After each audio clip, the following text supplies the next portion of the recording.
Welcome to Seaside Quilting Tutorials. It's time for block 9 of our sampler quilt that we're doing. We've been doing, instead of a block a month, we've been doing 2 a month. That way we can get a full quilt done in 6 months' time instead of waiting for a whole year. Sometimes it's fun to do that, a block a month for a whole year, but I get anxious. I like to see a quilt get done. And so we've broken it down to make it a little faster for everybody. And I hope that you've been enjoying it. And if you're late coming in and you're just now seeing the blocks, don't hesitate to jump in. You can jump in anywhere within the 9 blocks and complete them as you want. We really haven't set them up in any specific order. Each one can be easily completed with the tutorials that are provided for you. This time we are doing what they call the disappearing 9 patch. And I love this block because it looks hard. It looks, if you were just to look at it and take a guess at it, you would think that you would be having to do a lot of cuts and a lot of piecing, and you really don't.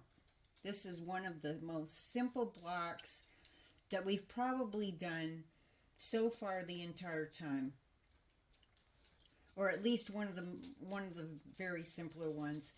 Not that any of our blocks, I think, have been super hard. We've had a couple that were a little more challenging than the others, but none have been too hard because we've tried to orient them towards people that are new to quilting as much as possible and helping you to build skills as you go.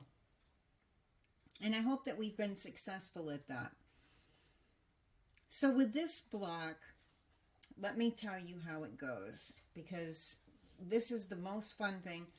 And the nice thing about this is that with the same with any of our blocks, if you were to make 12 of just this block alone and put them together, you would begin to create a sub-design within the quilt itself. And you could make this into a throw size, a twin size, queen, king, and no matter how big or how small you made it, it would be a beautiful quilt. So let's take a look at what you need to do. So for this, we're going to cut out 9 5-inch square blocks. Now for this one here, I did 4 dark, 4 light, and 1 medium. You could do 9 different, entirely different blocks that coordinate with each other if you wanted to. So your center block is the one that's going to end up being quartered, but not yet.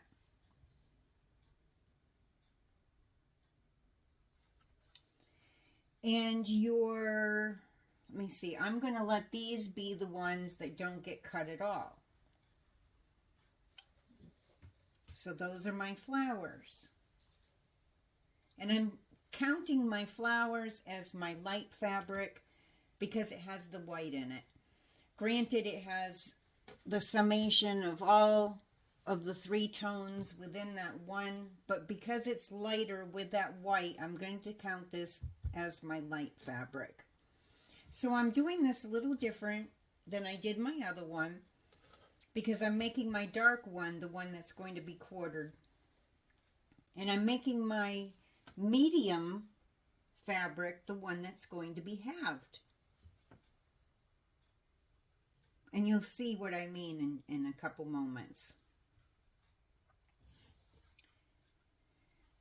So whatever you choose for your light fabric, if you're doing it this way. Now you could, like I said, you could use 9 totally different squares. So say you're trying to use up scraps that you have left over from doing multiple quilts. And you could totally do it that way. So you could have 9 totally different 5-inch squares, and you could make several blocks that way and then put them all together. That would be totally fine.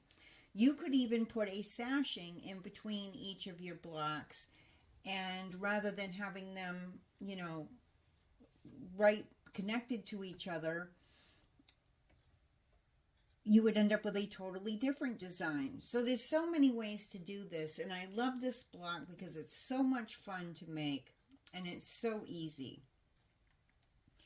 So for doing it this way, where I'm doing a dark, light, and a medium, I've decided this time to make my dark the center. This is the one that will get quartered after we've done a few steps. This one will the medium will end up being my ones that are halved. And my lights this time won't get cut at all. And you'll see why and how that all works out. So for your first step, you're going to connect these 3 pieces. So you'll just take this and you'll fold it over, and you'll do your 1/4 of an inch down this side, press it open, then you'll take this one and you'll connect it on this side 1/4 of an inch, and you're going to do that with each of your 3 rows. So go ahead and sew those 3 rows separately, and then we're going to put them together. So let's go ahead and sew your 3 rows together. Like I said, you'll just sew this one onto this side, your other one, and you're going to do that down the row. You'll just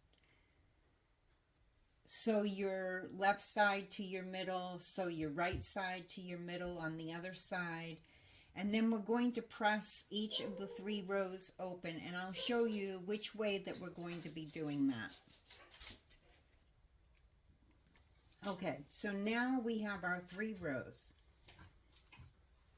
We've connected 3 squares, each row with 1/4 of an inch on each side. So you're going to go ahead and we're going to press those.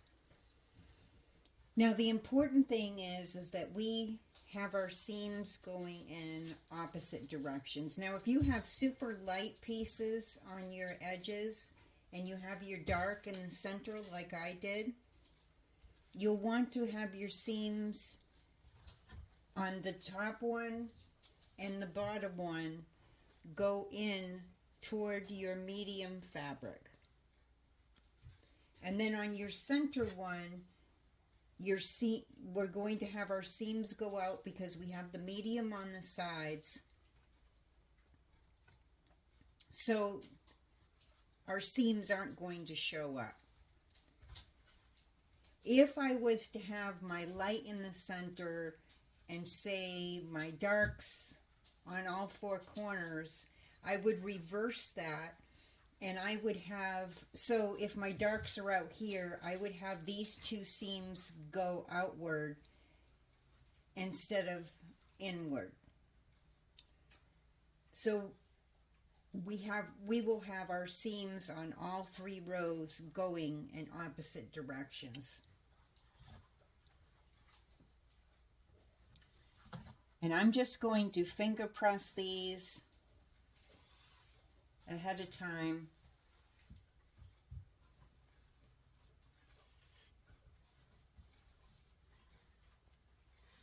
So I'll finger press them open. So I have my seams going towards the 2 outsides. And like I said, if you have a super light on the outsides, have your seams pressed toward the inside. And just press. You don't want to iron, you just want to press. And then I'll put my quilter's clapper on there. And if you've seen my other tutorials, you'll see that I use the quilter's clapper to get my seams pressed flatter. And the reason why that happens is because the hardwood absorbs moisture and heat, and it puts it back down onto the fabric from the top, so you have a balance of heat, so it comes out a lot flatter.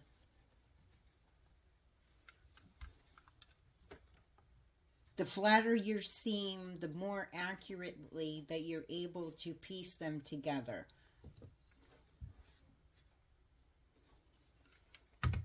And when you're pressing your seams, you also want to make sure that you don't have this fabric rolled over, you know, either side rolled over onto the other one. You want your seam to be nice and open, straight and flat. So on the center one, we're going to have, this one we have our seams going out. So on the center one, we want our seams to be going inward. And this is just going to make it so that when we put these pieces together, they're going to go together a lot easier.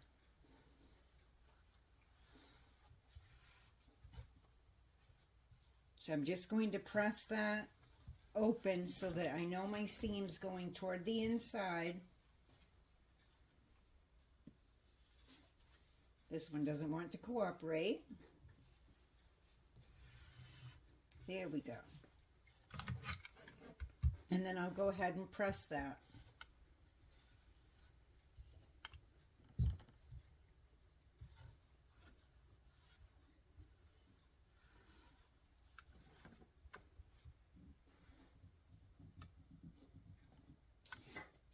And because I have the wool mat, I don't need to use steam to flatten it. And then once again, our bottom one, we're going to have our seams go outward.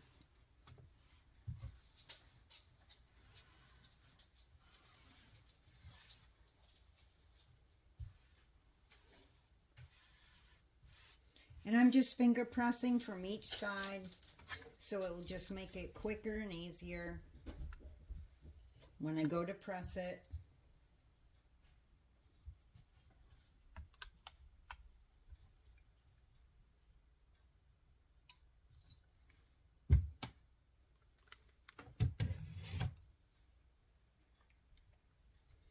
Okay, so now we have our 3 rows all set. I have my top and bottom rows so that the seams are going outward. I have my middle row so that the seam is going inward. And now we'll take our 3 rows and we'll put them together. So we're just going to take our top one and we'll fold it over our middle one. And with our seams being pressed in opposite directions, it makes it easier to butt your seams up against each other and just kind of wiggle until you feel that, like a puzzle sort of, that they go into place, that they're fitting up against each other. And you want to make sure that your raw edges are going to your raw edges on the top here. Nice and even across. And that's butted up against each other. And then I just put a pin in right at the seam and press it straight through. And I double check on the back side to make sure that it went right in the seam. And then I open it up and I double check to make sure that I'm seam to seam butted up against each other. And it often helps if you take and you put a clip or a pin on the opposite end, just to keep that lined up so that as you're sewing, it's going to stay nice and even. And then I'm going to butt up this seam to each other.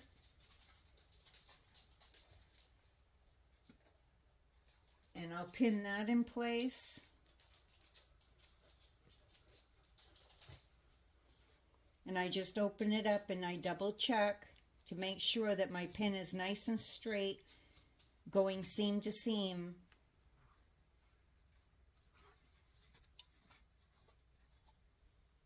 And then when I get done sewing, my seams should line up very nice, right straight, and that's what we want. So we'll go ahead and we'll sew this, and you want to make sure that you sew all the way from this end down to this end, 1/4 inch seam. And you want to hold it nice and straight while you're sewing so that you get a nice straight seam, because that's going to be important. After we've put our 3 rows together, we're going to be cutting our block apart.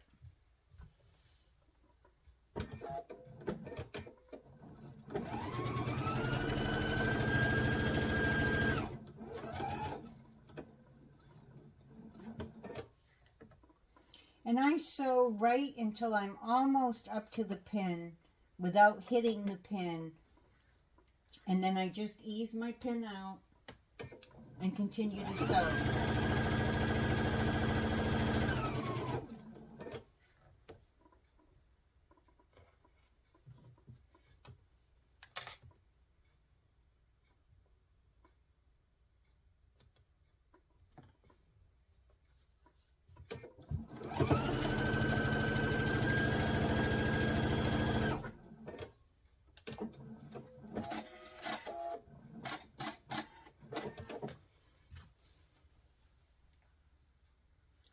And then open it up and see if your seams line up with each other nice and straight.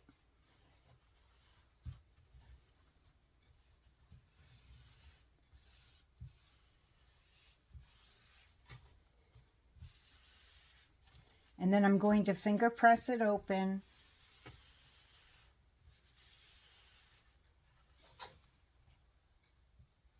I double check my back just to make sure that my seam all went up where I want it. And then I'm going to press that.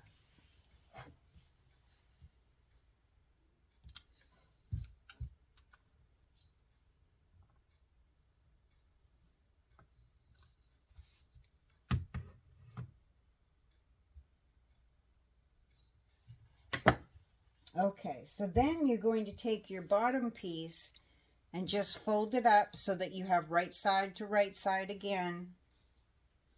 And we're going to do the same exact thing.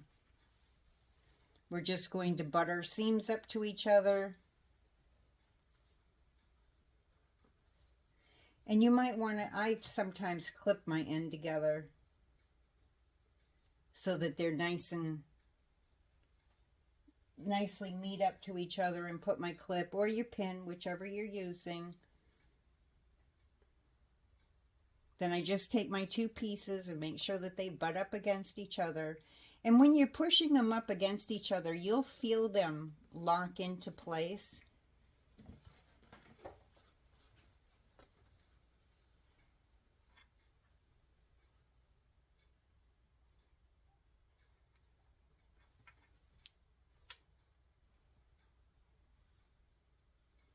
And sometimes when you put your pin in and you double check it in the center, you'll see that your pin is just a little bit off. It's coming on the opposite side of my seam over here and over there both, which means that when I sew those together, they would not be a straight seam. So I'm going to readjust this and butt them up against each other again and reinsert my pin. And I try to make sure that I'm doing it nice and straight with my pin going in to my seam. And I'll check again to see if my pin went in there nice and straight for me. So this time it's just a little bit over. It's being a little stubborn on me. So I'm just going to move my pin over just a little bit on the other side of that thread when I put it in. And then it's right in the center of my seam. And that's where I want my pin to be located, is right in the center of that seam. And I want it right in the center of my other seam as well. We have dog chasing cat in the background here.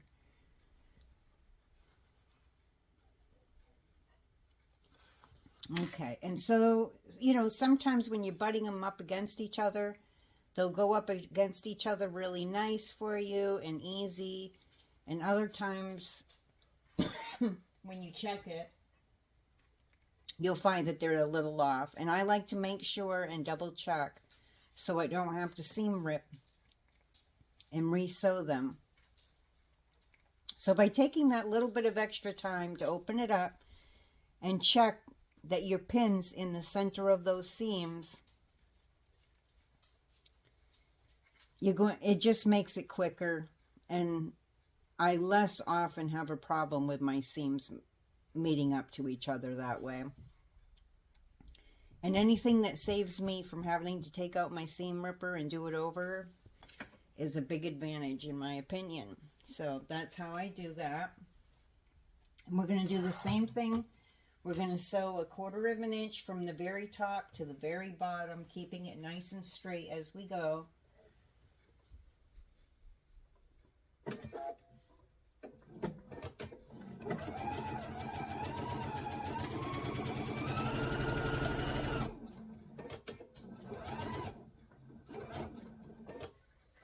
Now these blocks go together really nice and quick with very little effort.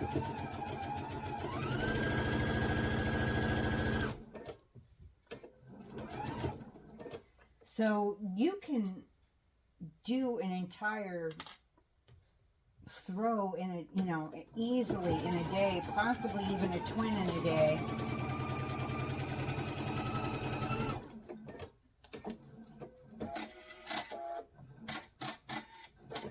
I haven't made any kings or queens in a little while, so I can't really express an opinion on that at the moment because I haven't done them for a while. But sometimes a king will take me a couple days to piece it if it's something simple like this. It's mostly the cutting out of the fabric that takes a little bit of time, and then the blocks like these go together pretty quickly, so they don't take as long to put together. Of course, if you're doing something more complicated, it can take a few days to put a quilt together. But that's why I like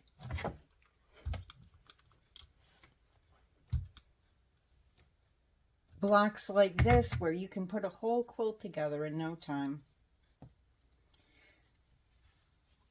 So now I'm just going to finger press this open again. I've got a little straggler sticking up. And I've checked to make sure that my seams are nice and straight.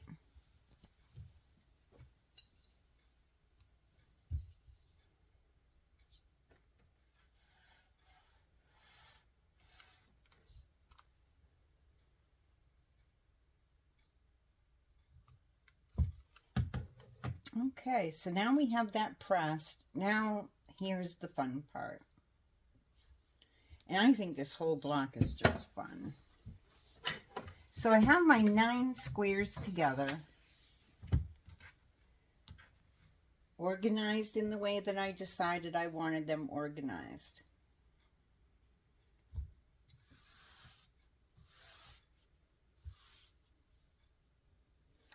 So now we're going to cut this apart. So when you take your 5-inch squares and you sew them together, we lose 1/4 of an inch on each seam. So now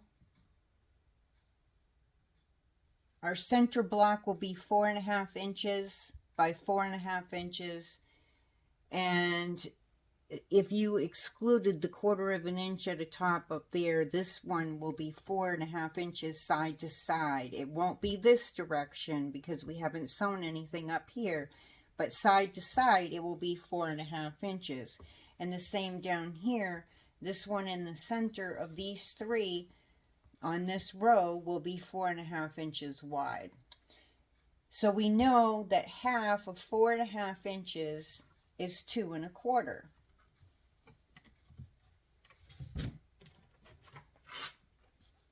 So we're going to take our ruler and we're going to line it up on the 2 1/4 on that seam. And we're going to check it. So I just lined the bottom of my ruler up with the bottom of my block. And I'm checking as I go up the seam that my 1/4 inch mark on my ruler, whoops, I slipped my ruler over. And now that I did that, I need to adjust it elsewhere. So all the way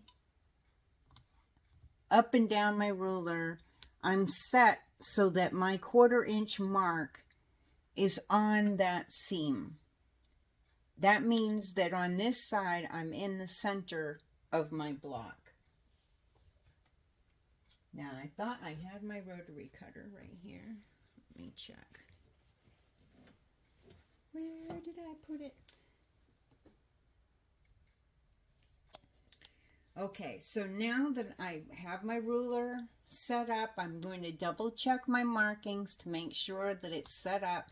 And I love, love, love my Creative Grid rulers because they have both a white marking and a black marking.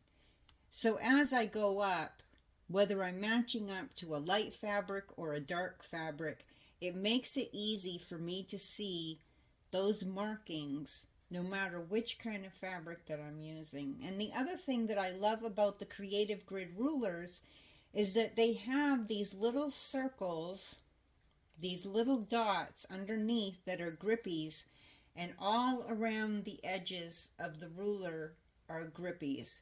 So I don't have to put a lot of pressure. Just a little bit of pressure is going to keep my block in place for me. I am going to need to, since I'm using a smaller mat, I am going to need to edge that up a little bit. I should have brought my larger mat over for this, but I should be fine. Okay, so always double check before you cut. If you check twice and then cut, you have more assurance that you're going to be doing it right. And hold your hand where you're going to be cutting.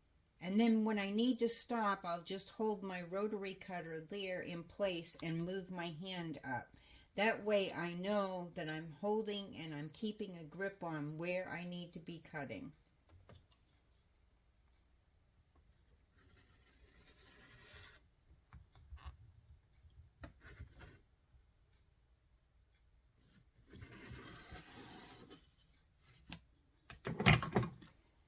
And I hold my hand in place to double check, especially where I was sitting. I felt that move just a little bit on me, so I'm going to readjust my ruler. I had a couple places that I didn't get cut. It's usually good to stand up when you're going to cut. I have a harder time cutting when I'm sitting. Now, had I not moved my pieces, if I was standing up at my cutting table, I wouldn't have moved my pieces. I just would have left them in place. But since I moved them, because I knew I didn't cut at least one spot very well, I went and moved it ahead of time. So now I've stuck them back together, because had I been at my cutting table, I never would have moved them. I just would have left them, and I would have turned my ruler going in the other direction. So once again, I'm going to line my ruler up on that 2 1/4 mark, and I'm going to check and make sure that it lines up on all of my seams going down.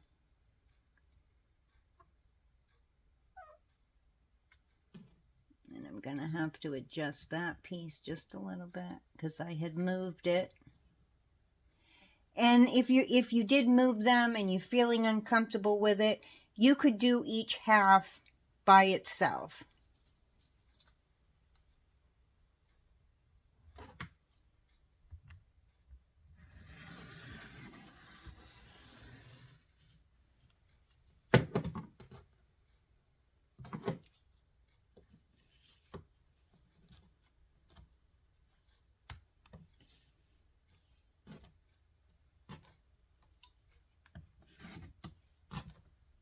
Okay, so now I have my 4 pieces cut apart.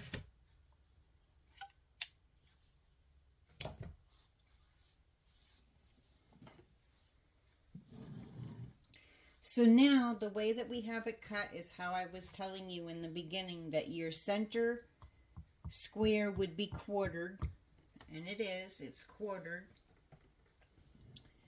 My poor little rooster, he's going to lose part of his head when I sew him back together.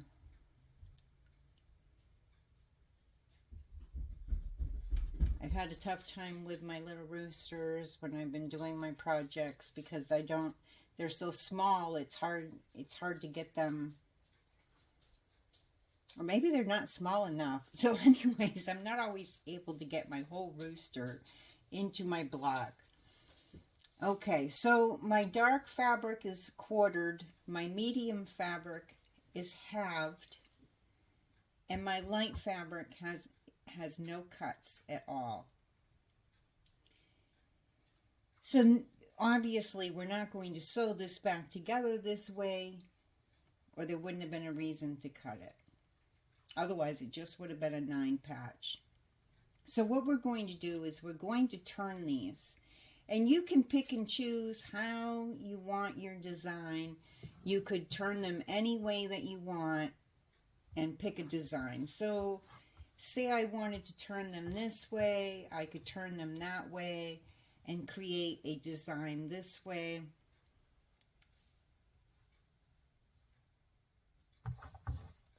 But typically, how you would turn this, and I'm going to put them back the way that they were, typically it's just mostly a one-turn thing with each of our blocks. So we'll take this right upper corner and we're going to give it 1 turn.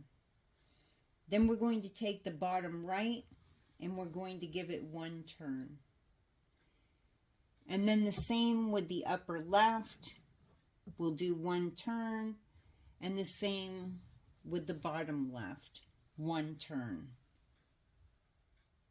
So each gets turned basically clockwise, just 1 turn. That gives us that little like spinner look in the center, sort of almost like a windmill look in the center. And then each of our quartered pieces are in a different direction. And also this makes it so that we don't have to line up any seams other than our center seam when we put our 2 rows together. So we're going to take the top 2 pieces, we will fold one over to the other, matching right side to right side, and we will fold the bottom one over onto the right one, right sides going together, and then we're just going to line them up, making sure that from end to end the raw edges match up to each other and that they're square on top of each other.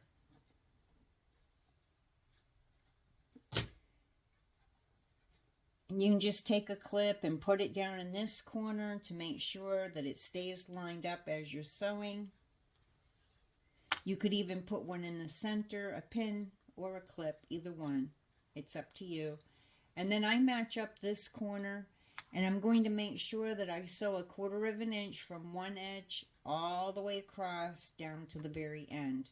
And I'm going to do it on this one, and then I'm going to do it on this one, and then we'll have 2 rows.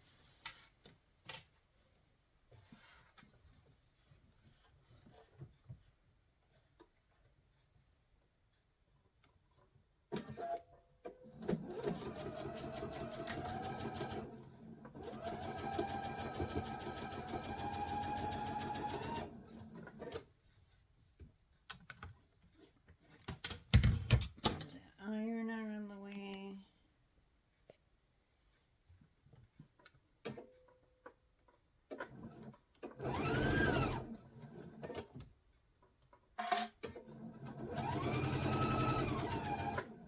Now while I have that already there, I'm going to line up this piece and put my clip there. If you wanted one in the center, go ahead and do that one. And then I'll line up my other side, and I'm going to go ahead and sew 1/4 of an inch on this side,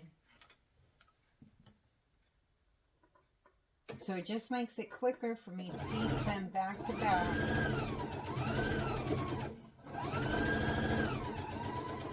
And this is what they call chain piecing.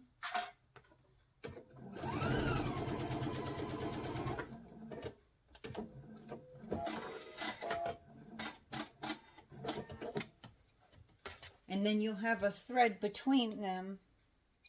You just clip your thread that's between them, open them up.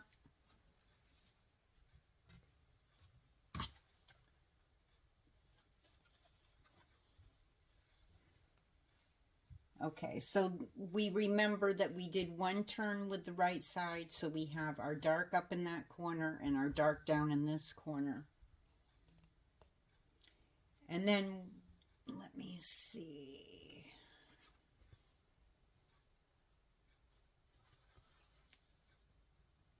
And we did 1 turn with each of these, so we know that our dark is over here and our dark is down there. And we have our spinner or our windmill in the center. So now when we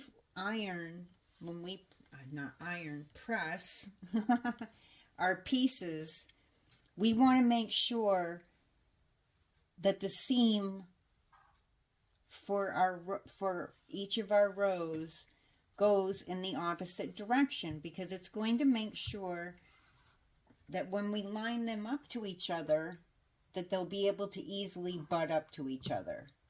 So I'm going to finger press each one open, and I'm going to make sure that one seam is going in that direction, and one seam is going in the opposite direction.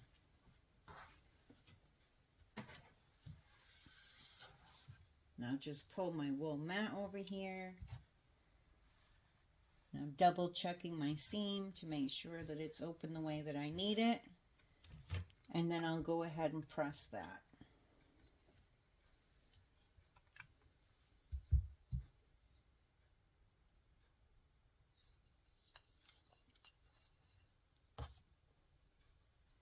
So that's my top. And this is my bottom, making sure that my seam is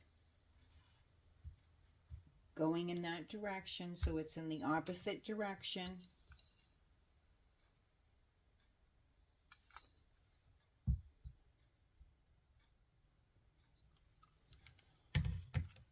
Okay, so now we have our bottom row and our top row. So now the only seam that we need to match up is this center seam. Excuse me. Both ends will be totally fine. So I'm just going to fold this down onto the other one. Right sides together. I'm going to put a clip down on this corner to line those up. Now if you want, you can, afterward put a clip over here, but first, before I do that, I'm going to butt my seams up to each other, kind of wiggle it back and forth, make sure I'm getting that in place.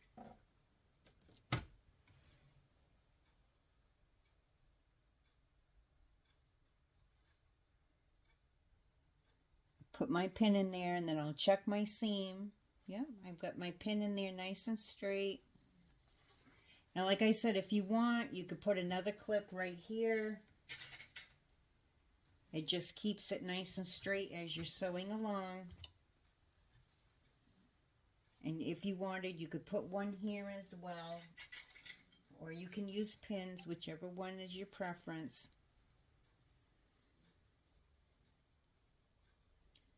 And then I'm going to line up my corner down here. And then I'm going to sew 1/4 of an inch all the way from this end all the way to that end, and keep your seam nice and straight.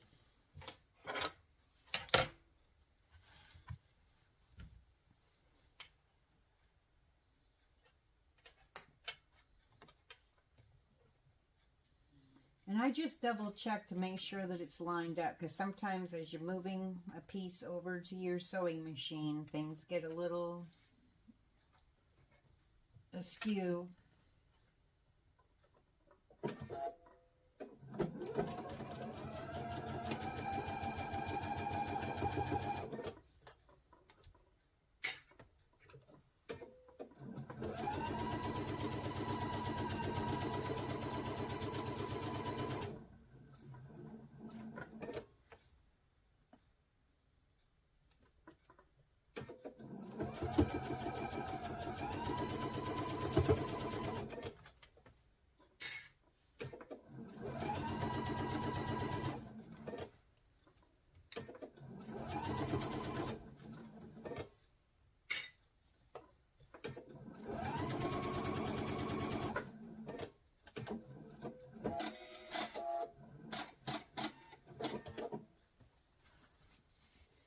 So now we just check that center seam to make sure that our seam lines up nice and straight.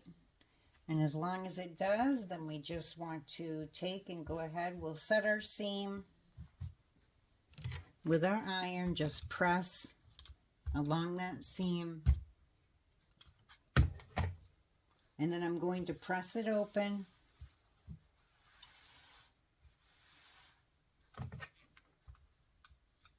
And then I'll press each side. And then our block's all done.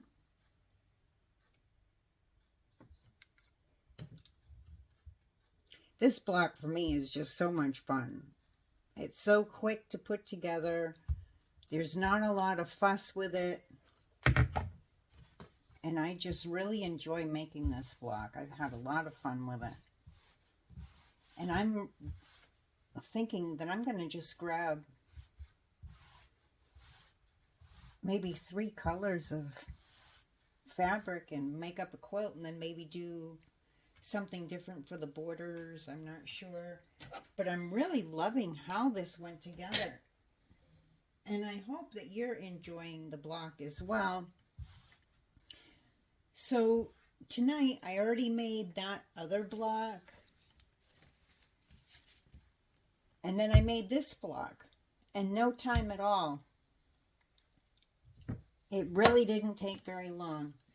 So I really hope that you've enjoyed this. This has been the Disappearing 9 patch. I feel like it's about as easy as can be, other than sewing your 9 squares together. And so here's another interesting thing that you could do. So you could do your Disappearing 9 patch, and then you could do a 9 patch next to it if you wanted to break up your pattern.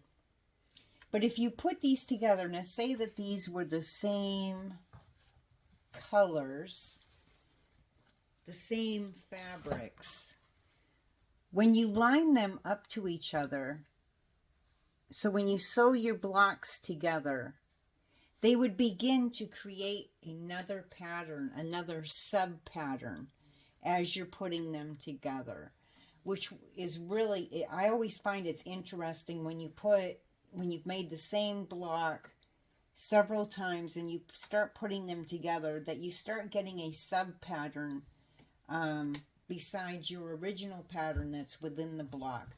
If you wanted to break it up, you could easily do some 9 patches and some of these. You would have to do your measurement a little bit differently so that it would come out to your 12.5 inches at the end. And the more that you make blocks, the more that you'll get used to the math that goes with creating the blocks. So we started with 5-inch squares. And when we sewed them together, our inner blocks became 4.5 inches. And so, you know, then once we cut them apart and sewed them back together, each of our corners, get my ruler going in the right direction,